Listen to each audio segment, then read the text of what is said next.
Claro, buenas. ¿Me escuchan? Por favor, confirmen si es que eso es así para poder empezar. Sí, profesor, se le escucha bien. Gracias, gracias. Ahora sí, vamos a proyectar, ¿ok? Está. Mm,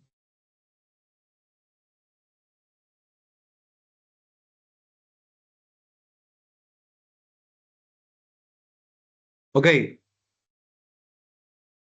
dígame si se logra ver mi pantalla, por favor. Sí se ve, profesor. Ya, chévere, gracias, gracias.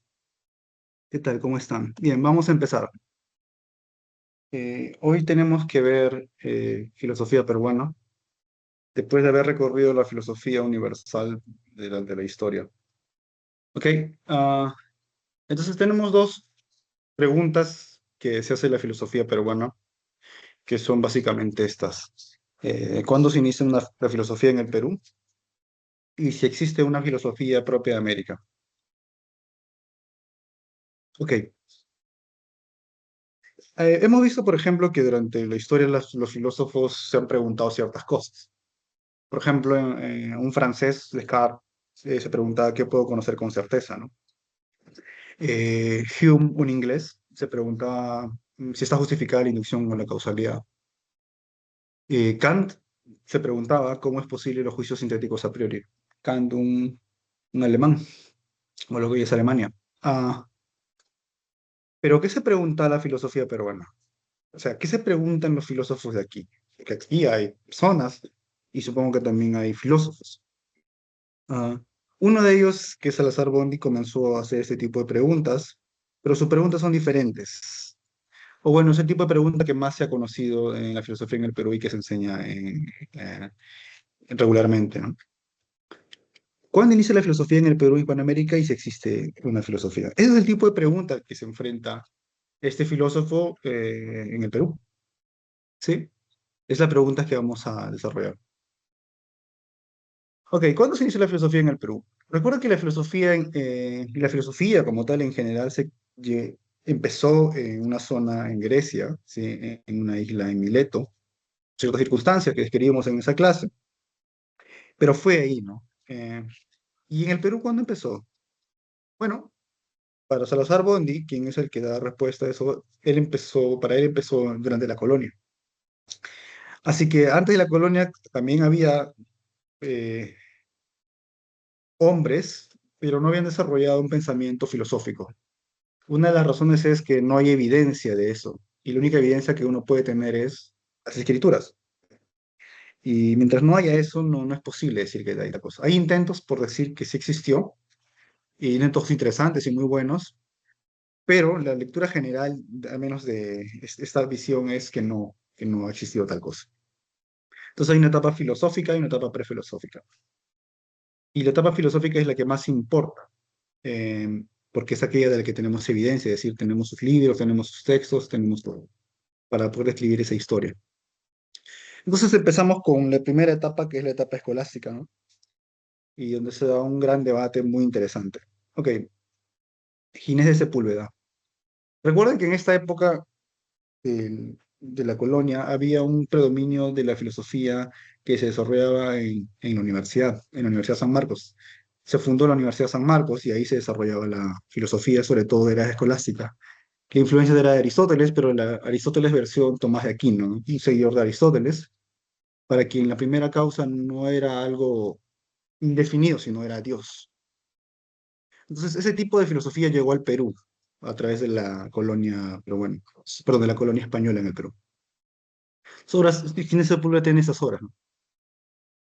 Y él lo que va a plantear es cuatro causas que justifican la guerra contra los indios. Y cuando hablamos de guerra estamos hablando de muerte, ¿sí?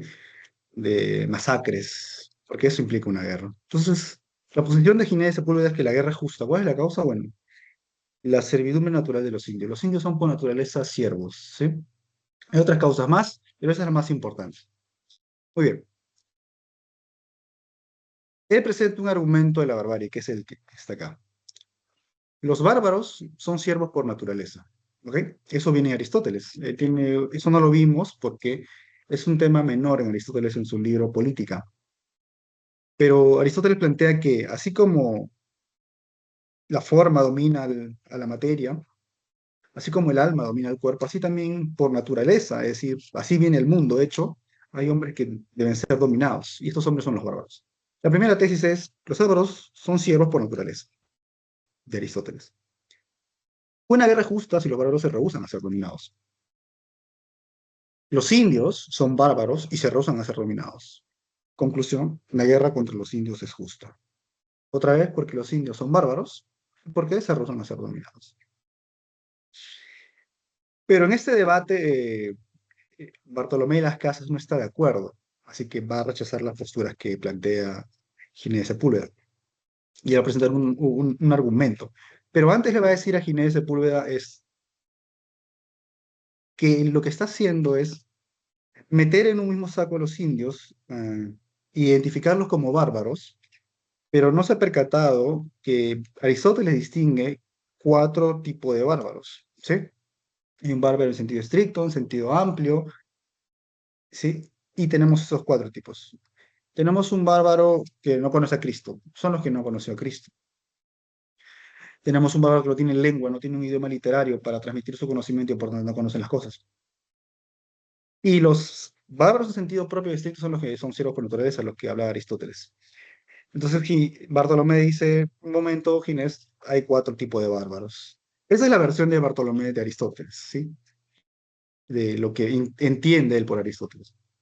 Entonces, a partir de eso va a decir, bueno, los indios son hombres, son bárbaros, pero son bárbaros que no conocen a Cristo. No son los bárbaros, por ser, que deben ser siervos por naturaleza, que son bestias, ¿sí? Los bárbaros, hay bárbaros que tienen gobierno. Entonces, esos bárbaros no son siervos por naturaleza. Entonces, replica su argumento de la siguiente manera. Existen cuatro tipos de bárbaros, ¿ok? Solo los bárbaros sin gobierno son siervos por naturaleza. Solo es justa la guerra contra los siervos por naturaleza. Como vimos, él acepta lo que dice Ginés. Claro, tienes razón. Solo es justa la guerra contra los siervos por naturaleza. Pero los indios no son siervos por naturaleza porque no son bárbaros de ese tipo. Son bárbaros sin gobierno. Entonces los indios no son bárbaros sin gobierno, ¿sí? Tienen gobierno. Por tanto, los indios no son siervos por naturaleza y consecuentemente no es justa la guerra contra los indios. Hay otro argumento que plantea Bartolomé de las Casas que dice, asumamos que tienes razón, Ginés Sepúlveda, y asumamos que realmente los indios son bárbaros. Son bárbaros en el sentido de que deben ser siervos por naturaleza. Ese tipo de bárbaros son los indios. Asumamos que tienes razón, Ginés. ¿Ok? Pero de esto que se sigue, bueno, según Aristóteles, que los siervos por naturaleza deben ser dominados y a través de una guerra.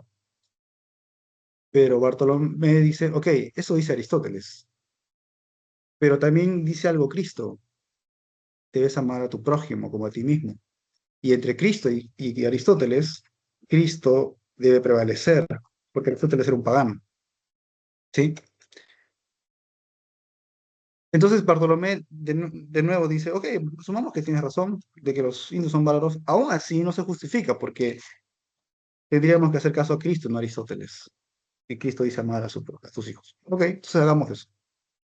Entonces Bartolomé de las Casas tiene una visión del indio, tal que tiene alma, tal que tiene gobierno, ¿sí? Es como nosotros, bueno, como los españoles, el Bartolomé de las Casas venía de España, era como ellos, ¿sí? Finalmente ese debate se resolvió a favor de Bartolomé en cierta medida, aunque no se detuvieron las masacres, ¿ok? Bueno, esa es la etapa primera de nuestra filosofía. Luego viene la etapa de la ilustración. ¿Qué sucede? Que cuando ya comienza a resquebrajarse el dominio español, ¿sí? La discusión ya no era de ese tipo. O sea, la discusión no era justificar la dominación del indio. ¿Por qué? Porque el indio ya había sido dominado. No había nada que justificar. Ya había sido sometido, ¿sí? Había sido destruido su forma de vida. Había sido reemplazado por otra, que es la versión cristiana. Entonces ya la situación de esta zona de Sudamérica era de dominio, ¿ok? Pero cuando comienza a resquebrajarse esta sociedad, sobre todo porque en Francia ya se habían librado batallas para liberarse de los reyes, estas ideas llegaron también al Perú, así como llegaron las ideas de Aristóteles, también llegaron al Perú las ideas ya no de Aristóteles, sino las ideas de Newton, de Descartes y sobre todo de Montesquieu, de Rousseau, pensadores que habían influido en las luchas políticas contra la corona, ¿sí? En Francia. Entonces, este es el contexto en el cual la ilustración se mueve, ¿ok? Y tenemos dos campos, igual que antes, los reformistas que quieren reformar la colonia, que no quieren liberarse de España, eso es lo clave. España que siga, pero hay que cambiar, supongo que debemos mejorar la situación del indio, pero España, por favor, no, que siga. Vizcarra y Guzmán, en cambio, es un separatista, es decir, no, no a España, liberémonos de ella completamente. Entonces, eso es el tipo de cosas que pasa en esta época, ¿sí? Y el problema ahora es la justificación de la independencia, ¿sí? Algo importante que hay que saber es que los jesuitas eran una compañía dentro de la Iglesia Católica, muy importante, que nació para luchar contra el luteranismo, ¿sí? Lutero criticaba la sola doctrina de los cristianos, es decir, la salvación a través del cobro. Entonces Lutero comenzó a decir, no, la fe tiene que basarse en las Sagradas Escrituras. Pero eso era en oposición al papado y etcétera. Así que se creó como una compañía, un conjunto de cristianos a los que llamaron la Compañía de Jesús, y ellos tenían relación con el Papa. Entonces ellos fueron expulsados en todo el mundo, y en el Perú también había jesuitas, así que también lo sacaron. ¿Cuál era la causa? Bueno, los jesuitas creían en la autoridad del Papa por encima del rey, y eso preocupaba al poder político del rey. Así que fueron expulsados todos de Perú, ¿sí? El problema está en que los jesuitas, debido a su gran afinidad al poder papal, habían tenido control y dominio de la educación, tenían muchas propiedades, tenían lugares donde impartían enseñanza. De hecho, eran el faro de enseñanza en las zonas donde estaban. En el Perú era un caso. Así que un gran problema educativo en este aspecto, ¿sí? Ok, vamos a ver con el argumento. Sobre todo Vizcarra y Guzmán. ¿Qué dice Vizcarra y Guzmán? Bueno, él plantea un argumento de libertad de comercio. Él es liberal, bueno, adopta las ideas liberales. Sí, él es jesuita expulsado en Italia, donde conoce, donde lee a estos revolucionarios franceses. Entonces, dice, si una nación es libre, entonces hay libre mercado interno y libre mercado externo. Eso es una nación libre. Dos condiciones. Si hay tiranía de los impuestos, entonces no hay libre mercado interno. Por ejemplo, la cabala, estar obligados. Sí, dentro del país, dentro del territorio de la colonia, estaban obligados. Si hay monopolio comercial, entonces no hay libre mercado externo. Por ejemplo, estaban obligados a comerciar con España, pero no con Inglaterra, por ejemplo. Y Vizcarra Guzmán había buscado en Inglaterra un apoyo para poder liberar de la colonia a España, de la colonia frente a España. Tenemos que hay tiranía de los impuestos y monopolio comercial. Por tanto, no hay libre mercado interno y libre mercado externo. Lo que era el Perú no es libre. ¿Sí? Otro argumento que da Vizcarra Guzmán es el siguiente. Ok, nuestra nación no es libre, pero ¿por qué debemos liberarnos? Sigamos siendo dominados. Bueno, él dice, así como es el ejemplo analógico, así como nosotros como hijos seguimos la tutela de un padre, no la seguimos por siempre.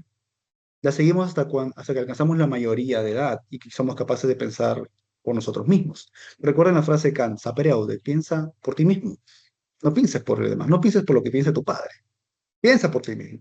Cuando alcanzamos la mayoría de edad, y esa mayoría de edad tiene que verse metafóricamente, porque la mayoría nuestra es 18 años, entre comillas, pero ¿cuándo empieza la mayoría de edad de una nación como Francia, de una nación como el Perú? ¿Cuándo empieza? Hay un momento en, hay un momento en el que eso empieza, es seguro, para estos autores.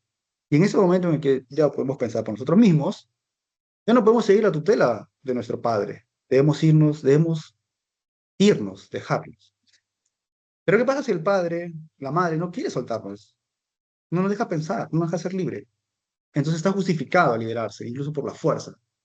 Entonces, con esa analogía te dice, el Perú, lo que se conoce como la colonia peruana, ha sido guiada por España, y está bien, pero ya llegó la madurez de esta nación, y España no nos quiere soltar, como el padre al hijo. Entonces, está justificada la rebelión. Debemos liberarnos. ¿Sí? Vizcarra y Guzmán se enteró de la rebelión de Tupac Amaru, mientras estaba exiliado como jesuita en Italia. Y es donde escribe su famosa carta a los americanos, ¿sí? Carta a los americanos españoles. Muy influyente, de hecho, una de las primeras cosas que se escribieron a favor de una rebelión de, contra España. Entonces, Juan Pablo Vizcarra Guzmán es una figura importante en esta época. Ok, vamos al romanticismo. Vamos a tener una confrontación de Bartolomé Herrera con Benito Lazo, pero sobre todo con la idea de que el gobierno debe ser determinado por la gente inteligente y no por la gente del pueblo, ¿no? Porque los inteligentes son los que saben del gobierno y los que no son inteligentes, supongo, no saben del gobierno. ¿Sí? Eh, Durante el siglo XIX, ya después de la liberación del Perú, durante estas cruentas guerras selladas en la batalla de Ayacucho, el Perú se libera. ¿Qué sucede? Sucede que ya está establecido el primer militarismo, es decir, los primeros gobiernos militares, de Martín, de Bolívar, ya está establecido una nación distinta de la colonia. Pero el problema es, ok, ¿y cómo debemos gobernar ahora, ya que somos libres? ¿No? Entre comillas, ¿cómo debemos gobernar? Entonces, lo que tenemos es este problema, ¿no? Es el problema que ahora les preocupa a algunos pensadores, con influencia de pensadores extranjeros, otra vez. Entonces, Bartolomé Herrera critica el supuesto gobierno de la mayoría. Si él critica eso porque, ¿qué pasa durante el primer militarismo? ¿Qué pasa durante los primeros años después de haber sido liberados de España? Los gobiernos duran muy poco. Hay una enorme crisis gubernamental. Es como casi lo que vivimos hoy en día en el país. Nuestros presidentes no pueden durar 3 días, un año, 3 años. No pueden no acabar su gobierno. No podemos tener en menos de 5 años más de 5 presidentes o cosas de ese tipo. Entonces ese tipo de crisis le preocupaba a Bartolomé de Herrera, ¿sí? Que decía, bueno, no debimos liberarnos de la colonia. Y añoraba la época colonial. Esa añoranza por el pasado es una característica romántica, ¿sí? Los románticos, en general, tienen una añoranza por lo que fue, por el pasado. Y eso es lo que hace Bartolomé Herrera. Y él va a cuestionar ahora las teorías liberales acerca del gobierno de la mayoría. ¿Debe gobernar la mayoría? No, no que debe gobernar la mayoría. Debe gobernar la minoría inteligente. ¿Y cómo él plantea esto? Vamos a ver. Él critica esa tesis de Rousseau, ¿sí? A ver, vamos a ver. Si cada ciudadano renuncia a todos sus derechos y de acuerdo a obedecer la voluntad de la mayoría, entonces la legitimidad del gobierno se funda en dicha voluntad, ¿ok? En dicha voluntad. Cada ciudadano renuncia a todos sus derechos y de acuerdo a obedecer la voluntad de la mayoría. Luego el gobierno es legítimo en cuanto expresa la voluntad de la mayoría. ¿El contrato social en qué se basa? Uno, todos nosotros renunciamos a nuestros derechos. Nuestro derecho a estudiar, por ejemplo, nuestro derecho a, a ganar tanto dinero con nuestra empresa, nuestro derecho a ser empresa, si quieres, a lucrar, lo que quieras. Renuncia a todo eso. Y segunda condición, ahora hagamos todos la voluntad de la mayoría. Si la mayoría son 1000, hagamos la voluntad de las 1000 personas. De repente la voluntad de la mayoría hace cosas que yo no quisiera, pero para justamente tener un pacto y un acuerdo entre todos, lo que tenemos que hacer es aceptar eso. La otra opción es la voluntad de la minoría, y la minoría es uno solo, o sea, todos deberían hacer lo que una persona dice. No, la mayoría. Y una persona debería someterse aunque no quiera. Entonces, en ese momento se funda un gobierno, y un gobierno tiene poder sobre nosotros, nos obliga. Y esa obligación está dada por la voluntad de la mayoría. La voluntad de la mayoría tiene un poder de obligación, ¿ok? Y ese gobierno está legitimado justamente por eso, porque la mayoría ha decidido tal cosa. Si la mayoría ha decidido que en el país no haya, mejor, haya un aborto legal, pues está bien, ¿no? La mayoría ha dicho eso. ¿sí? Aunque tú no quieras, aunque tú eres una persona entre todo, entre la multitud, entre los miles o millones de personas que existen, ese pacto nos dice, estamos obligados a respetarlo. ¿Por qué? Porque la voluntad de la mayoría genera esa obligación, ¿sí? Entonces Bartolomé Herrera tiene un problema con eso. Dice, él va a argumentar de la siguiente manera. Ok, esta es la idea de cómo se ha generado el pacto social, el acuerdo entre los ciudadanos que vivimos en cualquier sociedad, ¿no? Hemos renunciado a nuestros derechos y hemos adoptado que la mayoría debe gobernar sobre nosotros, ¿sí? Y él va a decir, ok, vamos a ver, la voluntad de la mayoría dice, veamos, la voluntad solo puede querer cosas prohibidas, indiferentes o mandadas por la ley divina. O sea, si nosotros tenemos voluntad para hacer algo, ok, la voluntad solamente hace cosas prohibidas, cosas que son indiferentes o mandadas por la ley divina, prohibidas por la ley, indiferentes a la ley o obligadas por la ley, ¿sí? Si la voluntad quiere lo prohibido, entonces no genera obligación. O sea, la voluntad no está obligándote a nada, porque más bien está contra de una obligación y por tanto es una falta moral. Es la segunda condición. Si la voluntad quiere lo indiferente, entonces no genera obligación, porque si quiere algo que es indiferente a la obligación, no genera ninguna obligación, ¿sí? No le puede ser indiferente a la obligación, porque la voluntad debería generar eso.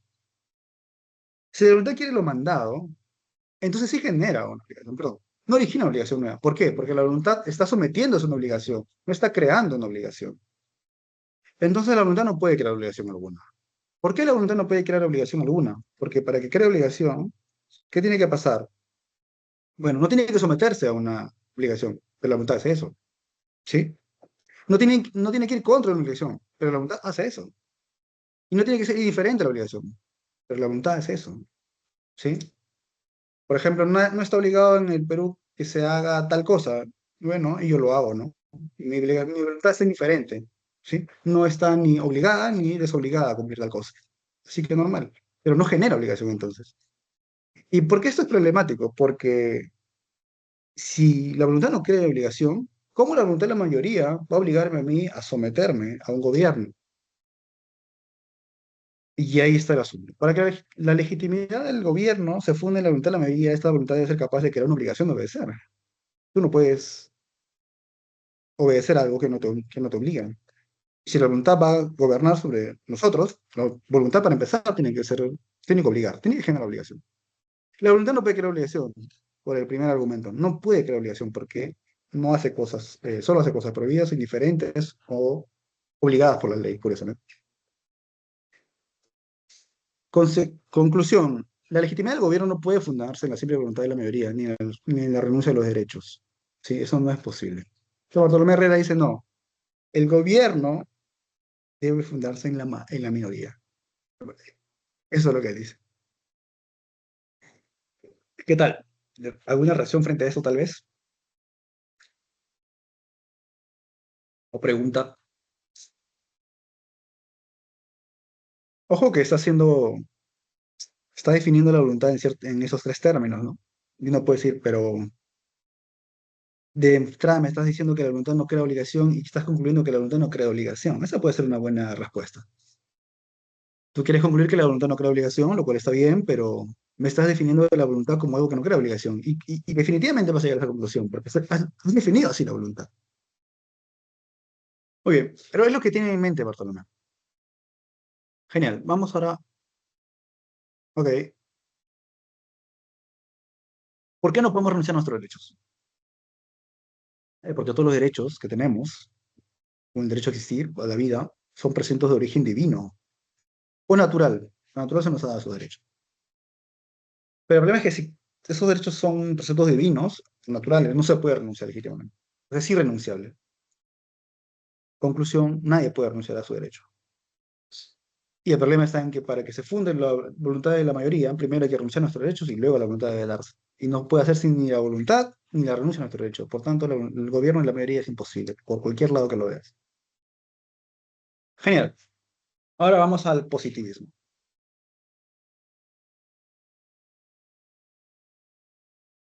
En la clase de positivismo vimos a Comte y su idea política de organizar la sociedad, una sociedad sin rey, sin iglesia, que debe fundamentarse sobre todo en la ciencia, ¿sí? Y el progreso viene por la ciencia. Entonces esas ideas llegaron al Perú. ¿Pero por qué llegaron al Perú esas ideas? Entonces tenemos a Comte como el clásico positivista y luego Spencer, un positivista posterior. ¿Cuál es el tema? La reconstrucción nacional. ¿Reconstrucción de qué? Durante la época que vivió González Prada posterior, cuando escribió su discurso en el Politeama, el país estaba en crisis. ¿Y de qué viene la crisis? Bueno, de la guerra con Chile. La sociedad peruana fue devastada. Por un momento trasladen su mente a, no sé, algo como Gaza, sí, la Franja de Gaza. La situación es fácil, ¿sí? El país está no solo destrozado a nivel físico, la infraestructura, los colegios, los comedores donde la gente puede almorzar, no hay comida, etcétera. Hay otra nación que está en tu territorio y obviamente va a actuar conforme a sus creencias. Entonces es un gran problema. Se van y cómo dejan el país destrozado, ¿sí? Económicamente ha habido gastos para comprar armas, para defenderse, etcétera. Disculpen, están por acá vendiendo helados. Ok, entonces, en esta situación aparecen estos pensadores. ¿Qué dice González Prada en su famoso discurso en el Politeama? Que las causas de la derrota de la guerra con Chile no son las armas de los chilenos. No. Lo que permitió la derrota con Chile fue, uno, la ignorancia de los gobernantes y dos, la servidumbre de los gobernados. El país, dividamos el país en dos, gobernados y gobernantes. ¿Qué pasó? Los gobernados son siervos, ¿sí? No, no por naturaleza, pero han sido dominados tal que ahora solo son siervos. ¿Y cómo son otros gobernantes? Ignorantes, ¿sí?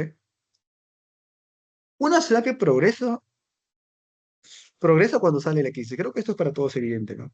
Si nosotros estamos en una crisis y luego salimos de ella, estamos progresando, ¿sí? De todas maneras. Si una sociedad ha sido derrotada por ignorancia y servidumbre, ¿qué debemos hacer? Bueno, hay que acudir a la ciencia, ¿sí? Debemos acudir a la ciencia para progresar, ¿ok? Eh, entonces, ¿qué pasó acá? Acá. Bien, el Perú debe acudir a la ciencia para salir de la crisis. ¿Por qué? Porque solo con la ciencia se puede progresar. Si queremos salir de la crisis, solo la ciencia puede ser. Entonces el Perú debe acudir a la ciencia. De todas maneras, no hay otro camino, ¿sí? No hay otro camino para salir de esa crisis. Un detalle es que González Prada pertenece al círculo positivista que no es universitario, sí, que se formó fuera de la universidad. Era intelectual, pero no universitario. Era bastante común en ese entonces. Hoy en día es difícil un intelectual autodidacta fuera de la universidad. Me parece que para ser intelectual hay que ir a una universidad por lo menos, porque nadie se va a sentar en una biblioteca a leer por su cuenta, ¿no? Debe haber casos rarísimos hoy en día, ¿sí? Y entonces eso es lo que piensa González Prada. Hay una influencia positivista de González Prada, ¿sí? Su visión es más práctica, ¿sí? La ciencia como medio para salir de la crisis. Bien, ahora el espiritualismo. Y aquí la filosofía adquiere un carácter netamente profesional, lo cual no significa que sea bueno necesariamente.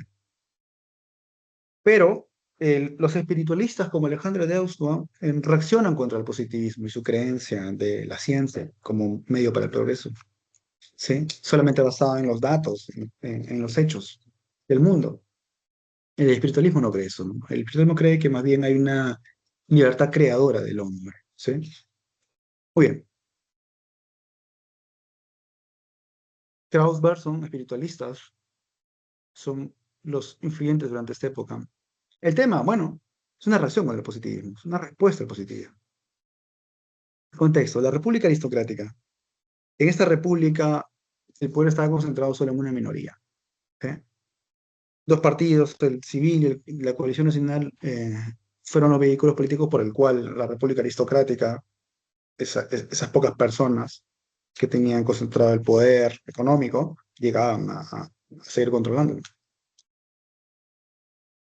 Y nuestra participación electoral de los analfabetos, la mayoría de la población y mujeres, estaban excluidos, ¿no? Cosa que ha cambiado hoy en día, lo cual está bien. Genial. ¿Qué dice Alejandro de Ausa? Bueno, él llega a una cátedra en San Marcos, como les mencioné, Alejandro Deusto es el primer filósofo profesional, es decir, alguien que pisó en la universidad y se formó dentro de un círculo filosófico de cursos como filosofía, tenía la práctica, tenía toda la doctrina profesional de un filósofo, ¿sí?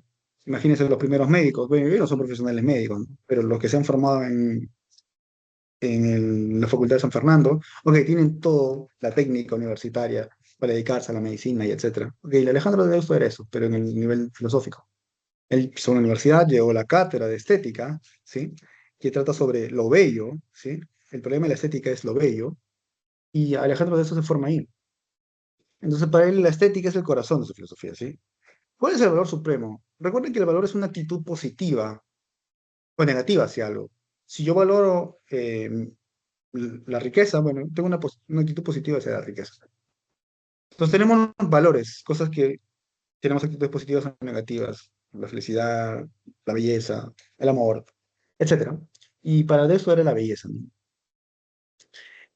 ¿Qué entendía él por eso, por lo bello, como una expresión libre y armoniosa de la vida espiritual? ¿Por qué? Vamos a ver eso en un momento. La estética no se limita a las artes, es una actitud vital. Ah, puedes pensar que estética, que se refiere a lo bello, solo se limita al arte, pero no. Piensa en, piensa de esta manera. Tú pintas un cuadro, estás creando algo.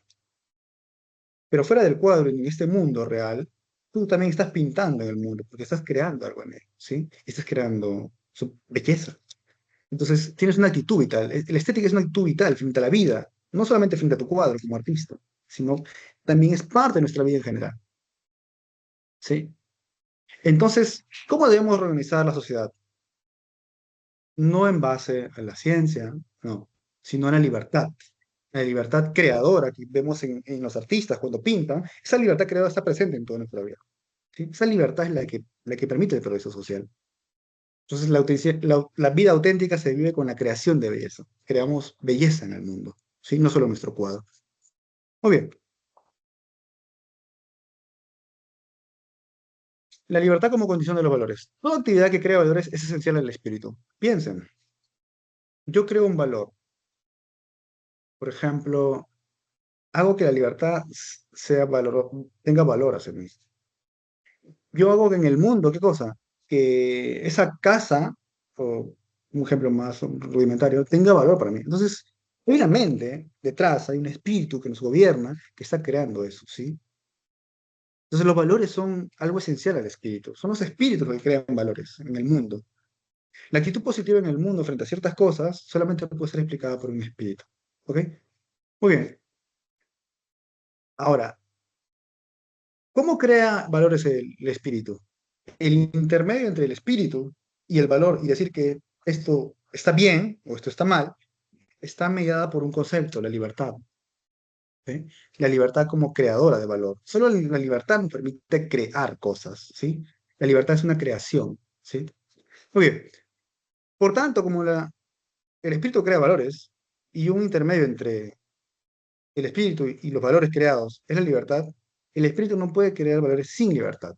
Entonces, una condición necesaria, algo que es esencial, algo que necesita el espíritu para hacerlo es la libertad. Por tanto, si no hay libertad, no hay espíritu, porque el espíritu es crear valores. Y todo crea valores con libertad. Por tanto, la libertad es esencial al espíritu.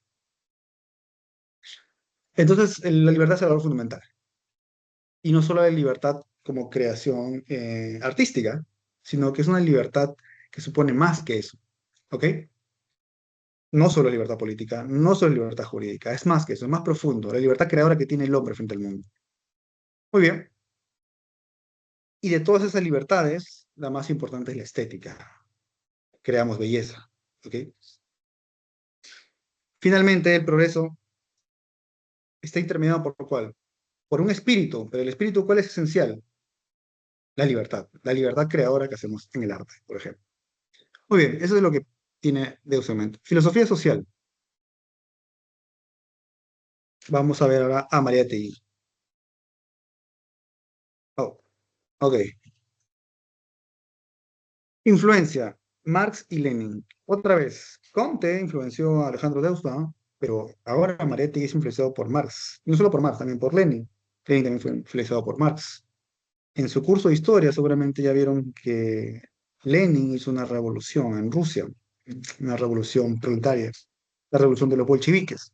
Tomaron el poder y cambiaron Rusia para siempre. De hecho, hoy día no sería lo que es Rusia si no hubiera pasado lo que hizo Lenin. ¿Sí? Entonces, el tema de ahora para la filosofía social es el indígena y la revolución peruana. ¿Ok? Estamos en una situación de crisis económica. ¿Qué tipo de economía tiene el Perú durante la época en la que Mariátegui estuvo vivo?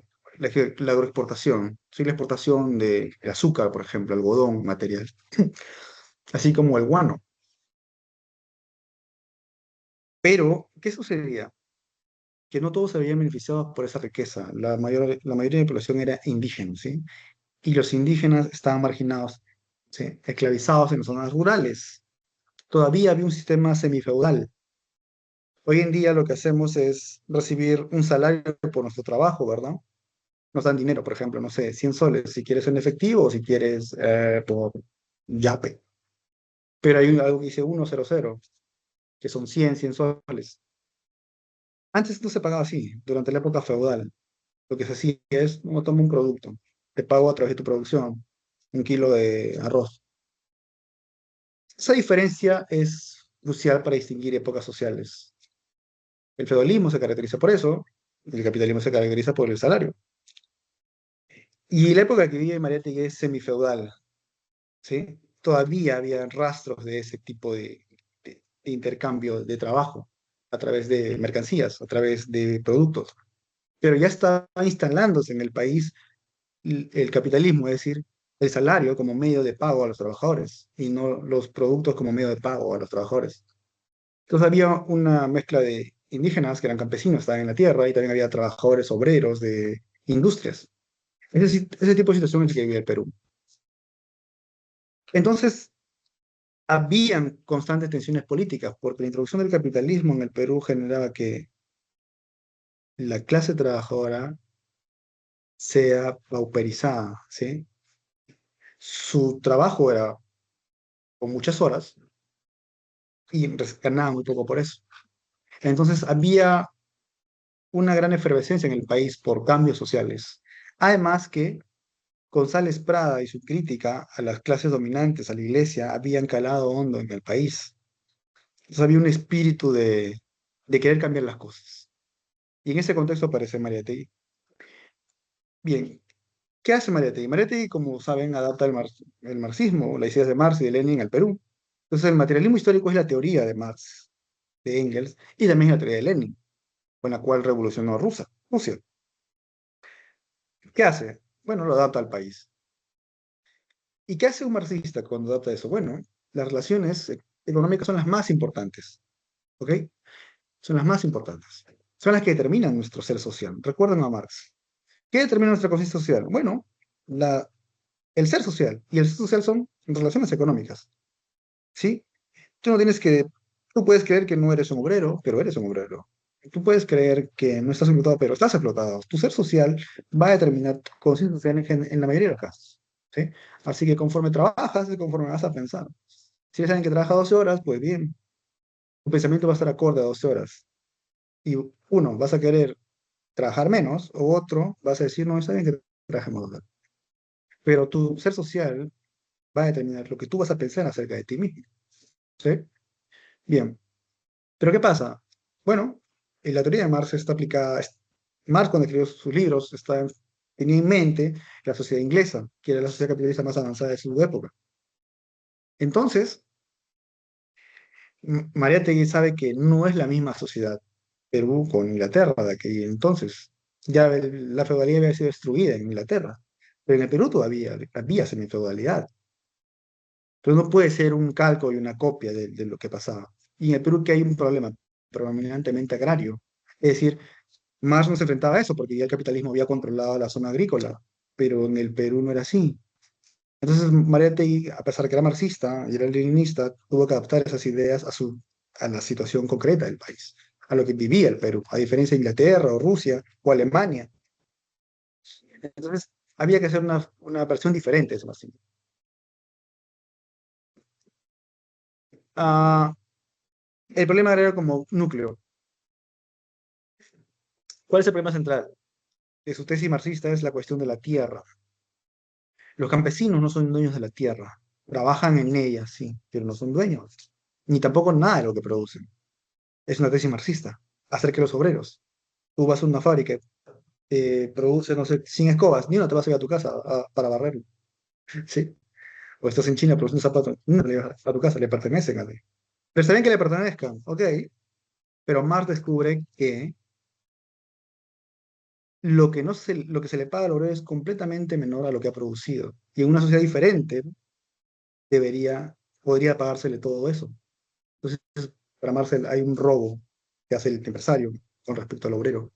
¿Sí? De las 100 sillas que produce, solo le paga 4. ¿Sí? Analiza el valor. Un día siéntate y analiza el valor que produce una fábrica y compara cuánto se le paga al trabajador. Vas a ver que es completamente inferior. Y vas a decir, pero él puso el dinero para hacer todo eso. Marx cree que no. ¿El trabajador se le paga cuando inicia trabajando o después? Después. Entonces Marx dice, el trabajador da primero su trabajo, produce la riqueza y luego recién se le paga. Y así comenzó históricamente el capitalismo hasta hoy en día. Bueno, entonces la cuestión de la tierra es importante para Mariette, ¿sí? ¿Y Marx qué creía? El proletariado, el industrial, el que está en fábrica, y el que está en la tierra, no, no. Mariette se dio cuenta que en nuestro país no era así, era diferente.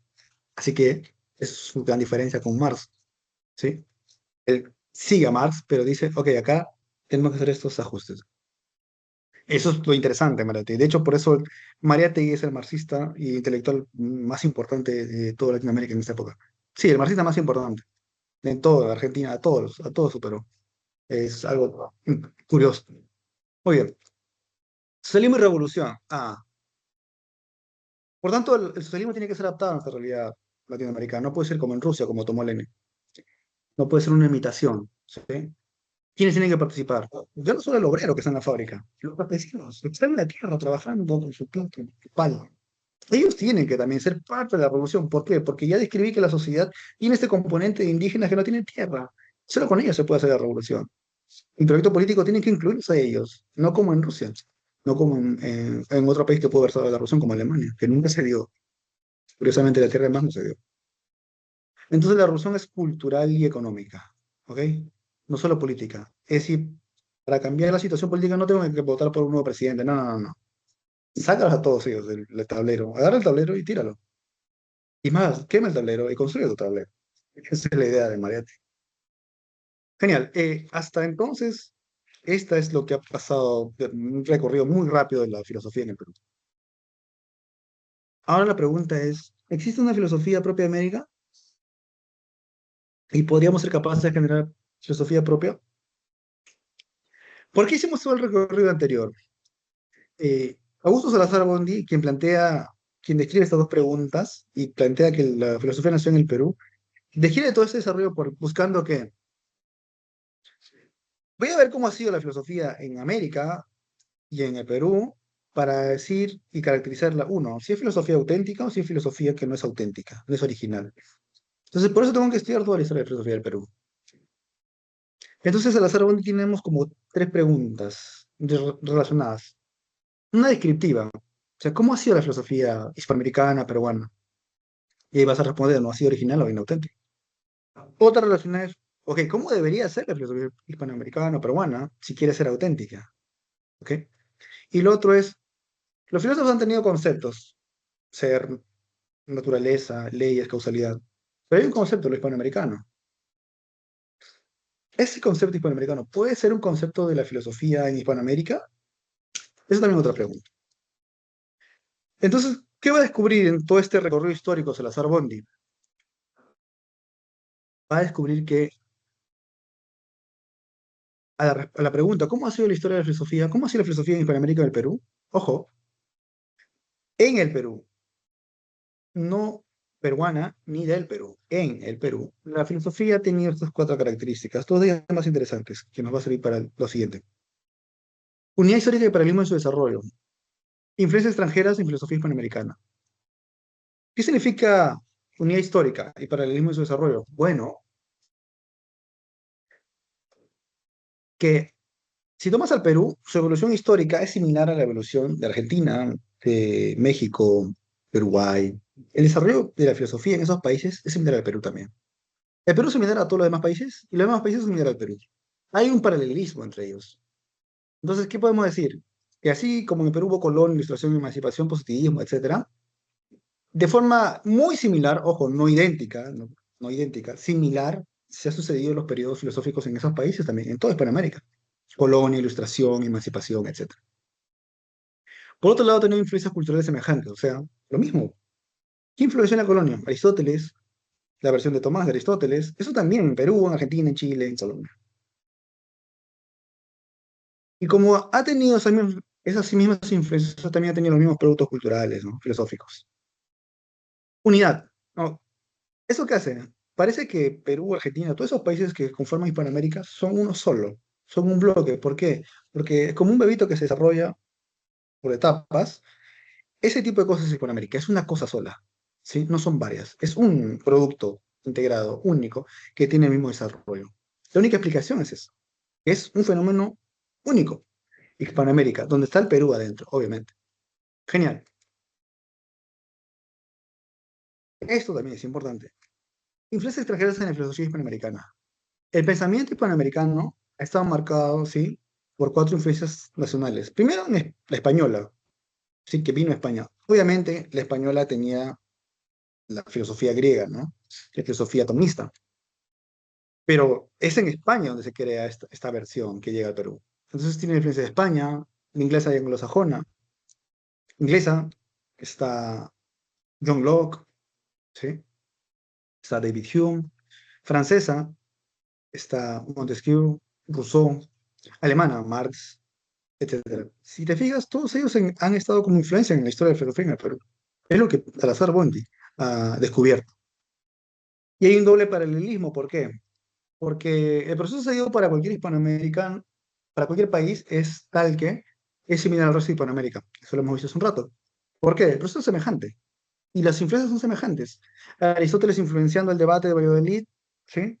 De la humanidad del indio, la guerra justa, y Montesquieu influenciando a Vizcarra de Guzmán sobre la libertad de una nación tutelada bajo otra nación que ya ha madurado, ¿sí? La libertad de comercio que debe existir en cada país.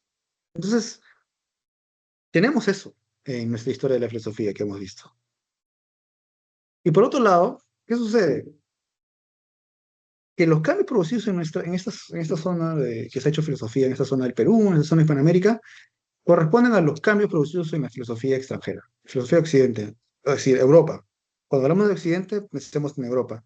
Alguien va a decir, profesor, nosotros también somos Occidente, Estados Unidos es Occidente. Sí, sí, claro.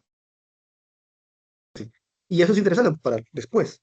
Pero lo que tiene en mente Wendy cuando habla de filosofía occidental es que Occidente es Europa, el centro del intelectual en el mundo. Y eso ha llegado al Perú. Muy bien. Entonces, por ejemplo, si en un caso concreto, en Occidente se libraron las batallas por la independencia, Francia, sí, la Revolución Francesa, ya, eso se traslada acá. Entonces nosotros solamente somos lo que sucede acá, es una respuesta a lo que sucede allá, ¿sí? Los cambios causados en el extranjero son los cambios causados en el país. Seguimos ese patrón. Y la filosofía también. Muy bien. Si los pensadores cambian de Hume a Kant, bueno, en el país también se ve un cambio similar, causado por ese cambio, ¿sí? Es como una moda, lo que piensa Salazar Bondi, que uno se adapta conforme va cambiando, pero la moda no viene acá, viene de afuera. Genial. ¿Qué sucede? Tenemos una inautenticidad por imitación. ¿Cuándo se vuelve una filosofía inauténtica?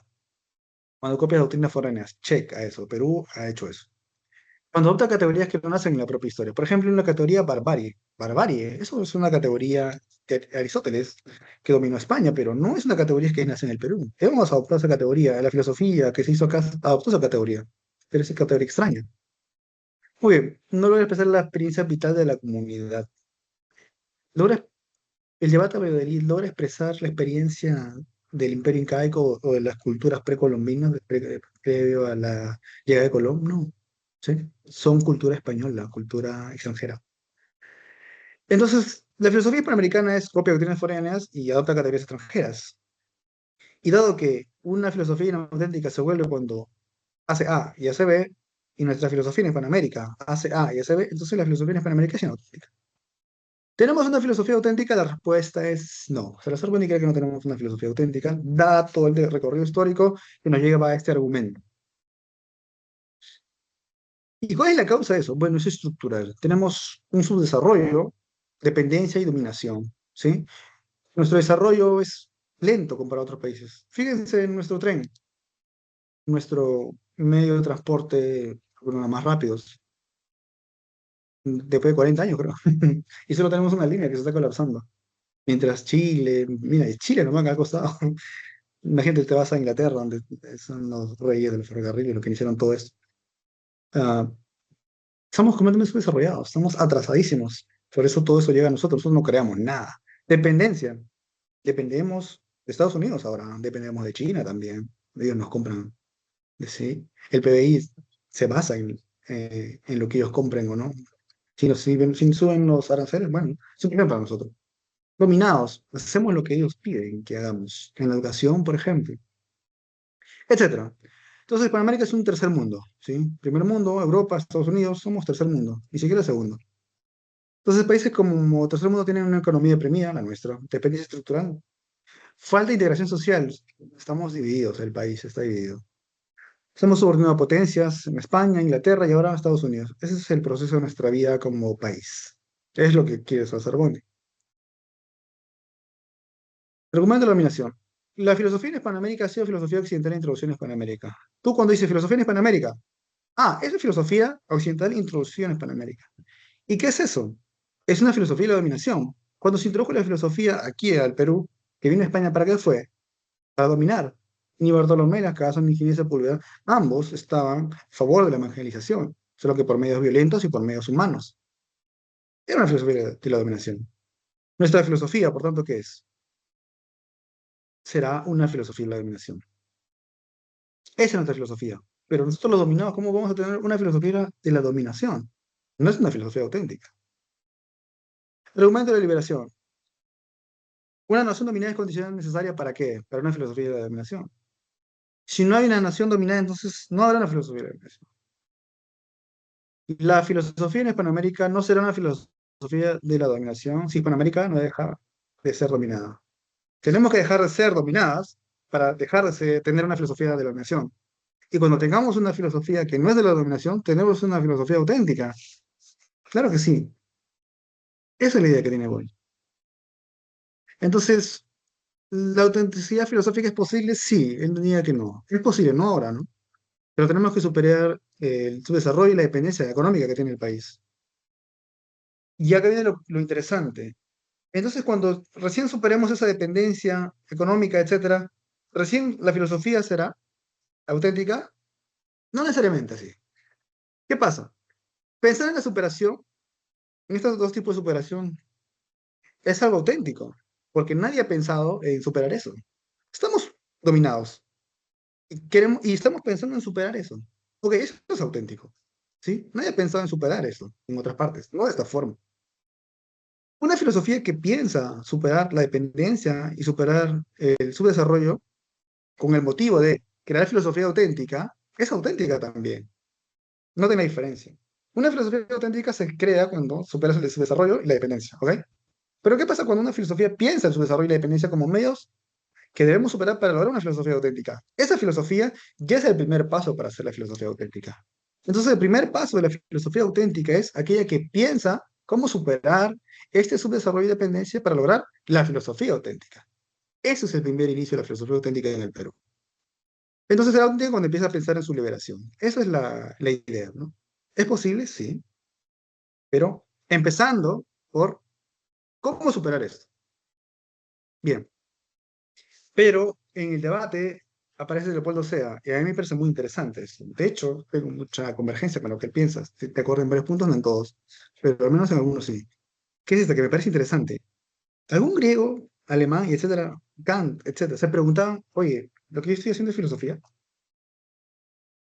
No se preguntaban por eso. Hacían filosofía. Entonces su propuesta, Leopoldo Sea, es, haz filosofía, sin más. Simplemente hazlo. No te preguntes por esas cosas. Es la consecuencia que diría Leopoldo II. Nadie se ha preguntado por eso, solamente nosotros. Ojo que lo que piensa Salazar Bondi fue a nivel latinoamericano, también varios pensaron eso, no solo él. Si realmente era original nuestro pensamiento. Entonces Leopoldo II te va a dar un argumento de la incorporación. Fíjense eso. Si Hispanoamérica es una imitación de Occidente, entonces es necesario ¿qué cosa? Que Occidente y Hispanoamérica sean distintos. La copia, la fotografía de algo no es ese algo, son distintos. Para que sea una copia tienen que ser distintos, necesariamente. La copia de tu cuerno no es tu cuerno. Pero la colonización, ¿qué hizo? Incorporó violentamente, agreguen eso, nunca se olvide, incorporó violentamente a Hispanoamérica, a Occidente. O sea, Occidente con su violencia incorporó como un monstruo que se lo tragó a Hispanoamérica y lo incorporó dentro de sí. ¿Sí? Alumbró la luz de la historia a Hispanoamérica y se hizo conocido en el mundo. Entonces, lo que es incorporar en Occidente es parte de Occidente. Piensen en este monstruo que se come algo, mismo es parte de él. Hispanoamérica es parte de Occidente. Lo que es parte de Occidente no es distinto a Occidente. Occidente y Hispanoamérica no son distintos, entonces. Hispanoamérica no es una imitación de Occidente. Se acabó. No hay filosofía que sea inauténtica. Porque de principio Hispanoamérica y Occidente son lo mismo.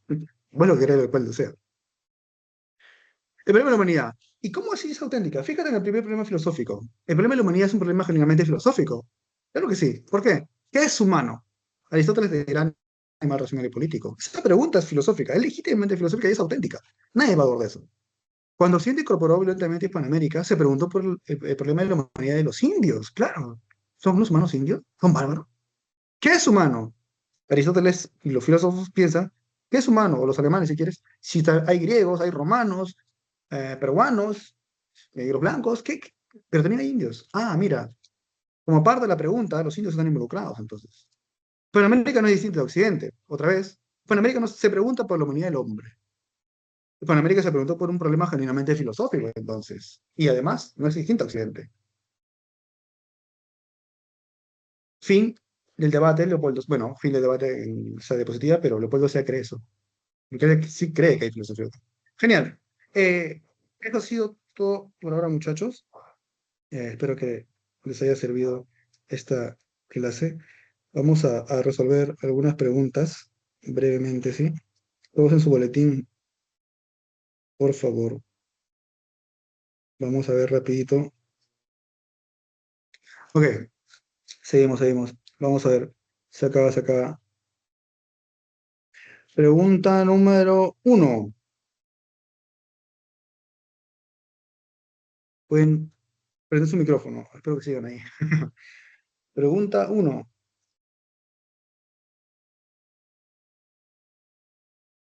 Ok,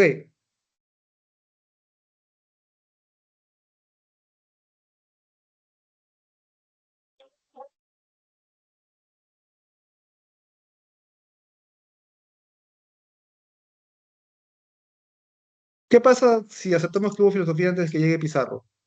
Si hubo filosofía, entonces lo que hubo acá tiene la característica de la filosofía. Y si la filosofía tiene características problemáticas, críticas, etcétera, eso también tiene actitudes de ese tipo. Consecuencia, debería tenerlo, ¿no?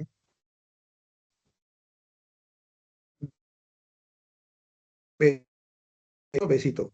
Dos, el mayor centro de cultivo de la filosofía. Dos, dámelo. Tres, tres. Pueden escribir en el chat si quieren.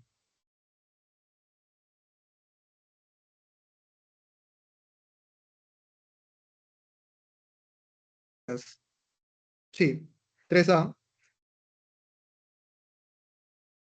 4C. Recuerden la compañía de Jesús. Cinco,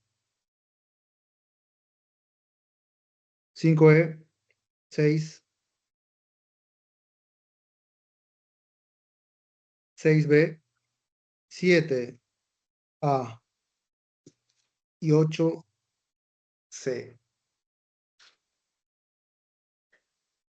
Bueno, chicos, eso sería todo. No sé si hay alguna pregunta. Disculpe, profesor, ¿podría repetir las claves uno y 2, por favor? Sí, claro, no te preocupes. A ver. Uno b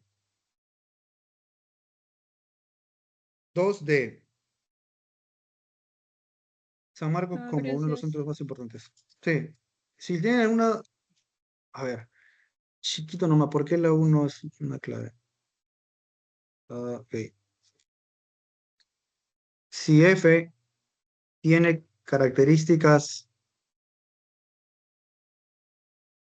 X, Y, Z, y lo que sucedió en el Perú, el pensamiento antes de que llegue Colón, llegue Pizarro, que llamaremos P, y P es F, concluyentemente, ¿qué debe tener P, el pensamiento antes de Colón? Las características de F, que es X, Y, Z. Y recuerden, ¿qué características eran que tenía la filosofía? Una de ellas era crítica, problemática, etcétera. Eso es lo que te está diciendo. Bueno, chicos, ahora sí. Fue un gusto. Nos vemos presencialmente pronto. Cuídense. Chau, chau.